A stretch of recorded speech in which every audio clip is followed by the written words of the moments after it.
Au cœur du village de Bimay, le lièvre Maenche vivait dans une petite case en argile rouge, aux murs décorés de peintures blanches en forme de spirale et de soleil. Il portait souvent une tunique en raffia brun clair serrée à la taille par une cordelette en fibre de palmier. Ses longues oreilles se dressaient fièrement, et ses yeux brillants reflétaient l'intelligence. Son chant était un ensemble de plusieurs couleurs, vert vif du manioc, jaune doré du maïs, rougeâtre des arachides. Les enfants du village, vêtus de pagnes bariolés de rouge, bleu et jaune, venaient l'écouter raconter des histoires au clair de lune. Les femmes, en pagnes wax vert et orange, chantaient son nom avec gratitude. À l'ombre d'un grand fromager gris, vivait le léopard Maengo. Sa fourrure était dorée, constellée de taches noires profondes comme la nuit. Ses yeux jaunes brillaient de fierté et d'envie. Quand il marchait, ses muscles puissants roulaient sous sa peau, et chaque pas faisait craquer les feuilles sèches de la forêt. Mais son cœur était assombri, il portait un collier en dents d'antilope, symbole de sa force, et une cape en peau tigrée qui effrayait les autres animaux. Pourtant, malgré son apparence éclatante, il sentait son prestige menacé par le petit lièvre. Les jours passaient, et Maengo observait Maenche depuis les hautes herbes vert sombre. Il voyait les femmes lui offrir des calebasses d'eau fraîche, les hommes lui taper l'épaule en signe de respect. Alors que Maengo ne récoltait que la peur, Maenche récoltait l'amour. Le léopard, allongé sur une pierre chaude, ses griffes argentées par le soleil, murmurait. Ce n'est pas normal. Ce lièvre doit avoir un secret. Chaque coucher de soleil, peint de rouge et d'orange flamboyant, alimentait sa haine. Un matin, vêtu de son pagne brun foncé bordé de perles blanches, Maengo se présenta à la place du palabre. Les anciens, assis en cercle sur des nattes tressées, portaient leurs bâtons d'autorité sculptés et des pagnes en raffia beige, certains avec des scarifications aux épaules.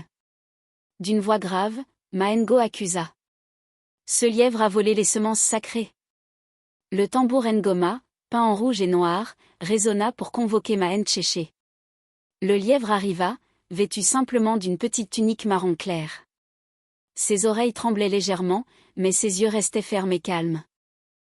Le peuple entier se rassembla autour du mukondo, baobab, un arbre sacré aux feuilles vert foncé luisantes et aux racines noueuses recouvertes de mousse jaune. Les anciens portaient des coiffes en plumes rouges et des bracelets en cuivre, symbole d'autorité. Maenche posa sa patte sur l'écorce brun-noir de l'arbre et dit. Si je mens, que la foudre m'emporte. Un silence solennel envahit l'air, seulement troublé par les perroquets verts et rouges perchés dans les branches. Rien ne se passa, l'arbre l'accepta. Maengo avança à son tour, son pelage doré brillant sous le soleil. Il posa sa large patte griffue et dit. Moi, je jure que je dis vrai. Le lièvre est un voleur. À ces mots, le ciel bleu se couvrit soudain de nuages noirs, un vent violent fit voler les pagnes multicolores des femmes, et les tambours tombèrent dans un vacarme sourd. Le feuillage vert de l'arbre se mit à tournoyer comme une tornade, et une lumière éclatante argentée descendit du ciel. Du pied du grand arbre surgit un serpent gigantesque, au corps vert émeraude irisé de reflets dorés. Ses yeux brillaient comme deux braises rouges orangées. Il s'élança et mordit la patte du léopard, laissant couler un sang rouge vif sur la terre poussiéreuse. Le rugissement de Maengo résonna, terrible, mais personne ne bougea. Les anciens levèrent leurs bâtons, l'arbre a parlé. Le léopard est menteur.